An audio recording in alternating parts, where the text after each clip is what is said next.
Well, welcome to Law Week, Law Day with the Akron Bar Association. I'm your host, Ray Horner. We're pleased to have members of the Akron Bar Association join us here at WAKR as we celebrate Law Day. We have attorneys Dean Carro, Gary Rosen, Jeff Laybourne, and Nancy Holland all on board with us as we'll give unique perspective and education into the world of law in their areas of expertise. But Dean, why don't I start with you like we traditionally do? Let's talk about this year's Law Week. The theme this year is advancing the rule of law. That's right, Ray. And my guess is that the ABA, American Bar Association, chose that for two reasons. One, the insurrection at the Capitol, the invasion of the Capitol, and two, the recent spate of police shootings. So when you look at putting this together, and we've seen police shootings and we've seen the law being challenged on different perspectives, and Dean, you're an expert in constitutional law. Take a look at this perspective with the Constitution and where we are in legal law right now. Well, the starting point is advancing the rule of law means that we are a nation of laws. We are not a nation of men or women or people who dictate what the law is. We have elected bodies. We have the Supreme Court, which determines what the Constitution says. So all that kind of folds together. And the idea is that individuals are bound by the law and no one is above the law. And for example, the Chauvin case is a good example of that. Here's a police officer who is now convicted of a homicide, who was tried just like anybody else would be if they committed a homicide. And so that's the idea, that the rule of law applies to everyone, regardless of station, race, gender, any characteristic. Dean, did the law work in this high-profile case? In the Chauvin case? Yes. My opinion is yes, it did. Number one, if you look at the diversity of the jury, men and women, people of color, Caucasian people, diverse experiences, a very good judge, a very solid judge, wonderful presentation by the state, a good demonstration by the defense, although in my opinion they had very little to work with. And that's the way our legal system works. Our criminal justice system is designed to let everybody have their say and to have a neutral body, the jury, determine guilt or innocence. Dean, let's talk a little bit about the Akron Bar Association with Law Week. Traditionally, you put together a nice platform. Now, COVID is still here. What are you still able to do with Law Week, Dean? Well, it's not quite clear. They're going to try to do some live events, but it may be much like this, a virtual event. Again, it's Akron Bar Association's Law Week. This is Law Day here on WAKR. Jeff, I want to bring you in, Jeff Laybourne, and talk a little bit more about criminal law. That's your area of expertise. And Jeff, I haven't had a chance to talk to you during this trial with former officer Derek Chauvin. How did you look at this trial? Much the same way that Dean did. In my opinion, just as an outsider, I didn't watch the whole thing, but I did watch some of it and obviously followed the news articles. I believe that the trial was handled about as well as it possibly could be. You have a very emotional case, a lot of interested parties, that kind of the eyes of the nation on it, and for it to go as smoothly as it did, and for the judge to keep order as well as he did, I thought it was remarkably smooth. I think that the outcome, based upon what I saw in the video and what I know of the case, was the correct outcome. It was shocking to me how quickly the jury returned a guilty verdict. I've tried a lot of jury trials, and for a several week trial such as that, which I've had some like that, usually the jury would be out quite a bit of time, and especially when the defendant is a police officer. But I was pleasantly surprised by the outcome. It's difficult to obtain a conviction against a police officer that is performing acts in the line of duty, so to speak, but his actions, I think is clear from the video, were outside of the scope of his duties on that day. Jeff, certainly criminal law and these high profile trials have have changed a lot in the 30 years since the O.J. Simpson case. Sure. Remember back then, DNA was just being introduced and it was new to all of us. And now what we're seeing more and more, because everyone has a video camera on their hip, technology now in 2021, the video evidence, which was very compelling in this case, is now here to stay. It is. And, everyone's got a camera in their pocket. And a lot of times it's the best evidence. It shows an unvarnished version of what actually occurred. You couple that with police departments instituting body-worn cameras, and I think it was a long time coming. I think that I can speak from my experience, both the prosecution and the defense are, in a lot of cases, happy that evidence exists. Certainly the body-worn camera, because it's not just my client against a police officer's a word. So yes, you're right, Ray. It's changed the whole specter of this thing. I think that, if I'm the prosecution in that case, I know they didn't do this, but play the video. Here you go, jury, and you make a decision from there. Whereas, even 5-10 years ago, and it would have just been reliant upon those reports of those officers and maybe what witnesses saw, that maybe they wouldn't have been believed. In fact, if you look at the original reports by the Minneapolis Police Department, they did not reflect reality. Let me just put it that way, based upon the video that was then released later. Attorney Jeff Laybourne with us on Law Day, Law Week through the Akron Bar Association. Jeff, let me ask you this. With the verdict and everything, how big of a landmark trial is this going forward in criminal law?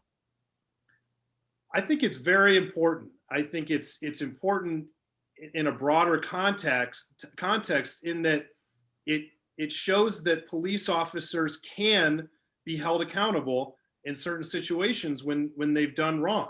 It shows that it's possible. It shows that, this case came down to that young woman that made the decision to film what she saw was happening here.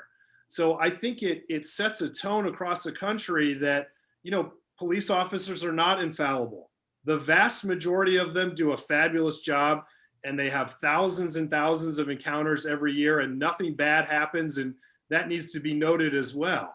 But it shows that if they do wrong and if they break the law, they will be held accountable for that. And I think that that's striking. It's the Akron Bar Association's Law Day on WAKR. We're celebrating Law Week with them here at WAKR. Gary, I want to bring you in now. This past year and even years before that, right now, high intensity with race relations. We have a pandemic going on that has caused major stresses inside the households. Attorney Gary Rosen with us. Gary, talk about Ohio right now in regards to stress, family law, divorce cases. I was reading that unfortunately we're seeing a lot of these. No question, we're seeing a lot of domestic violence, Ray. The result of the pandemic, with families being very closely associated with each other, has either strengthened good families that had good roots to their relationships, but obviously has done the opposite for families that had issues before the pandemic. Although what's interesting, Ray, is that we've not seen an increase of divorce cases yet. I think families have been reluctant to try to go outside of their bubble and create, new relationships during the pandemic. So divorce filings are a little bit down, but unfortunately, domestic violence filings have been up during the last 12 months or so.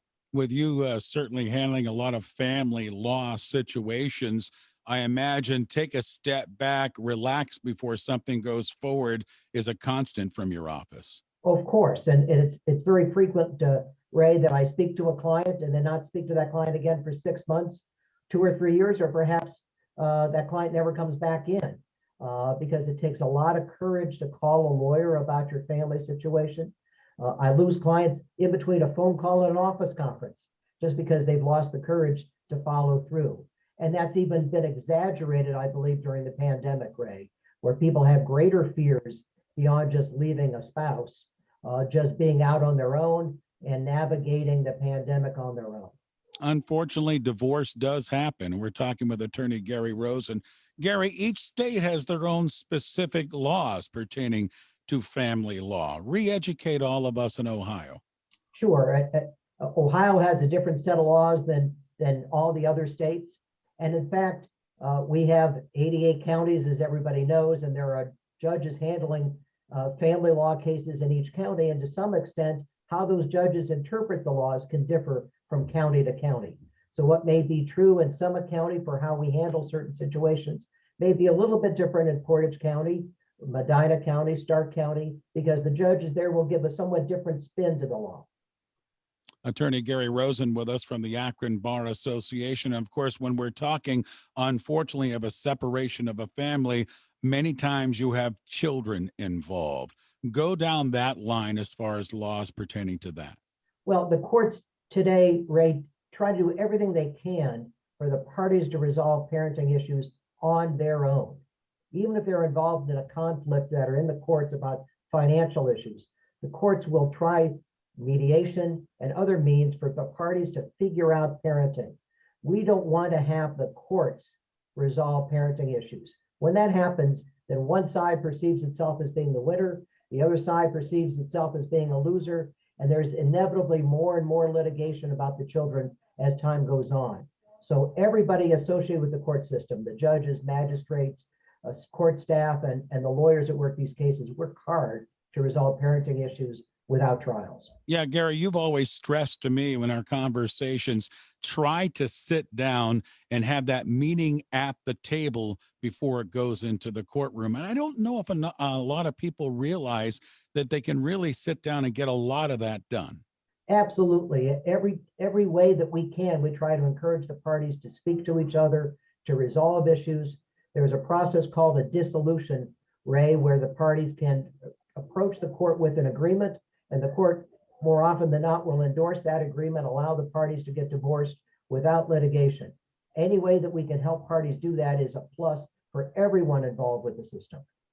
Also, when Gary was talking about issues, a major issue right now during this pandemic is vaccine. Can I get it? Should I get it? Will I get it? And what will my employer do? What can they do? And what about my rights as an employee? Right now, from the Akron Bar Association, let's bring in attorney Nancy Holland on that subject. And Nancy, let's first of all talk about this vaccine subject from an employee's perspective here, and what type of rights do they have with their place of employment? Well, thanks for having me. It's certainly a new frontier, Ray, and an interesting one. Employees still have a variety of rights that relate to potential underlying health conditions, to sincerely held religious beliefs, but these rights are narrow and very specific, and emphasis on, actual existing conditions and sincerely held beliefs. Although everyone in the abstract has the right to say no to a vaccine, what has become clear is that employers have a very strong interest in promoting and encouraging the vaccine, and in some situations may have an interest in actually requiring it. What we know is that with a couple of very specific exceptions, they probably have the legal right to insist on it.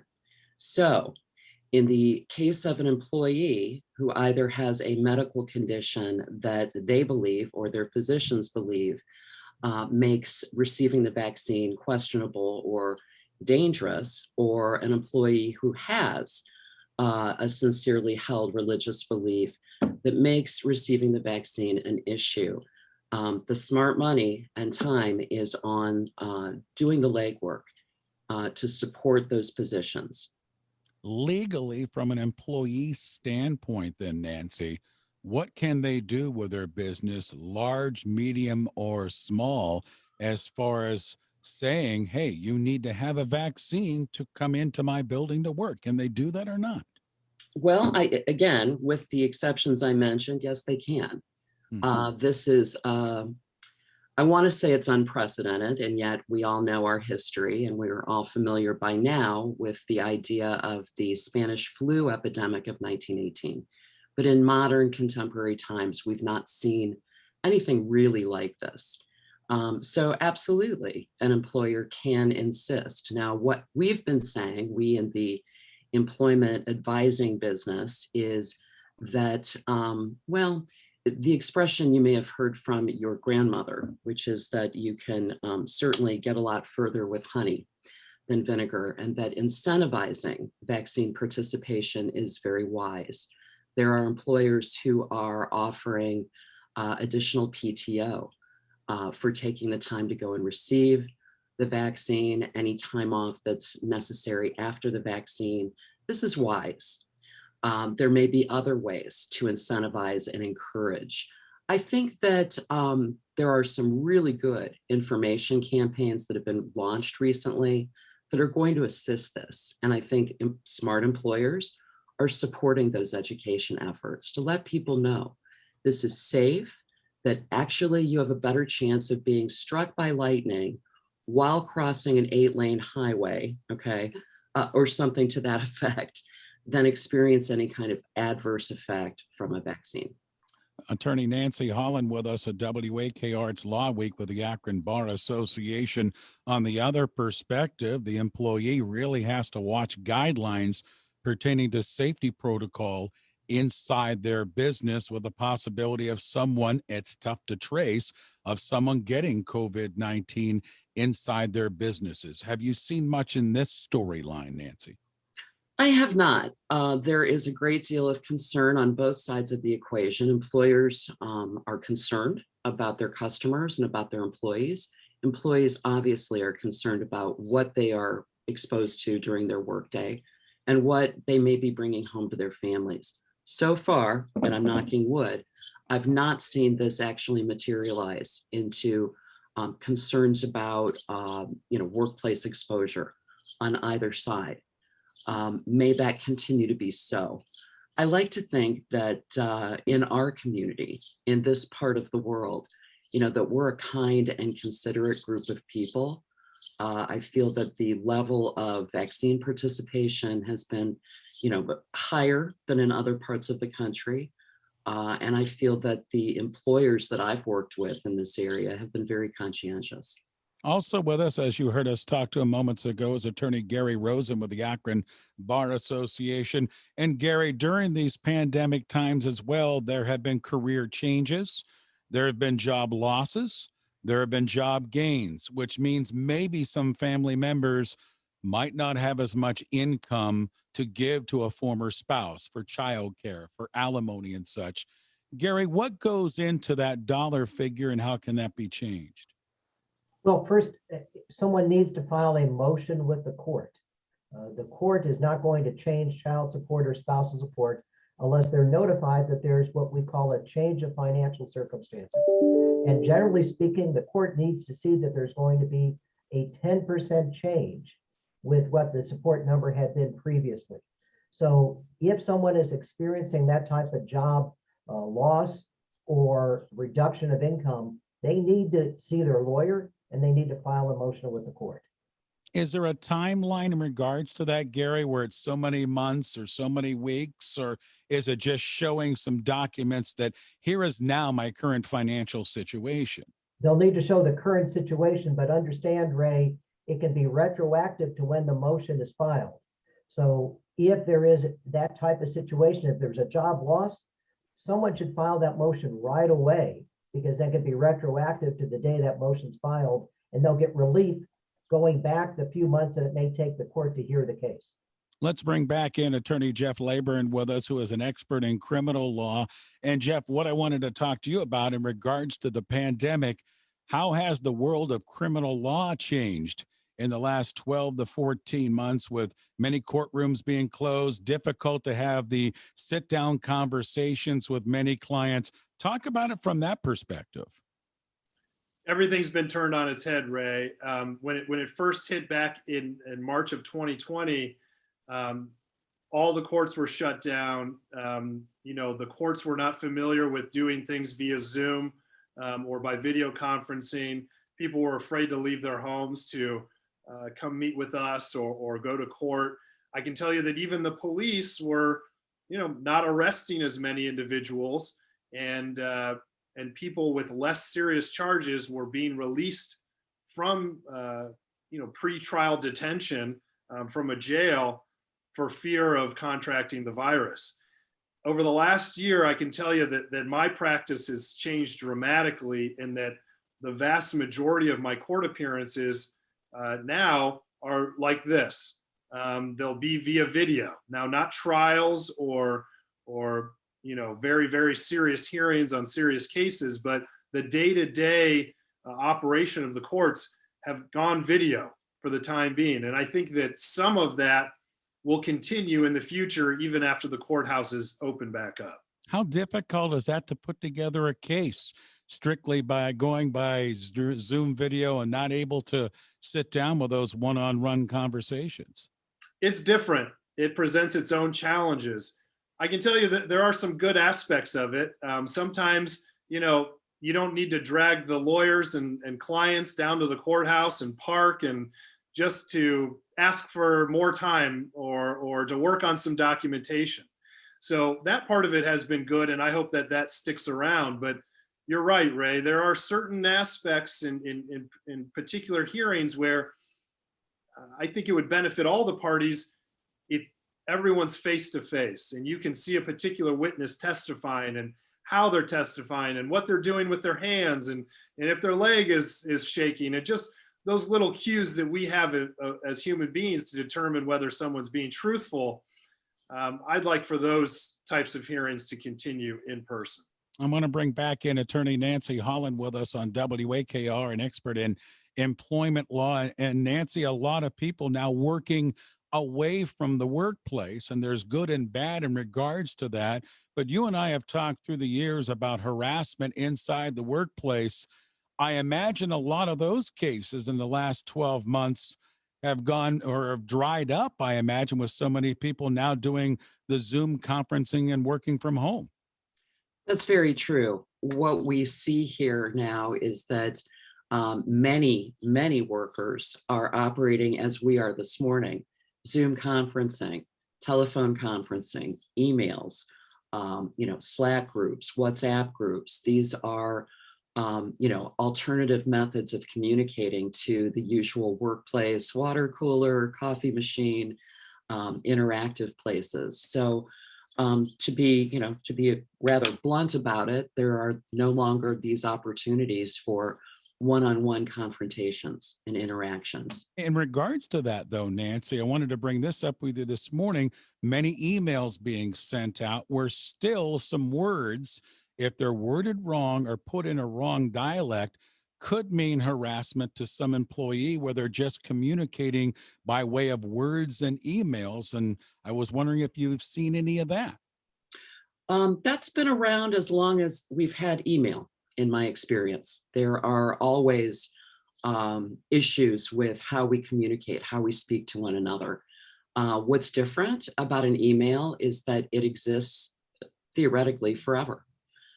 We have an opportunity to share this with the appropriate chain of command if it escalates to that level. That is of value, both to the employee and the employer, to have that record so that all can be brought into the circle and all can be given an opportunity to understand exactly what was being said and exactly what was understood. Yeah, because some may say, well, I didn't mean it in that context.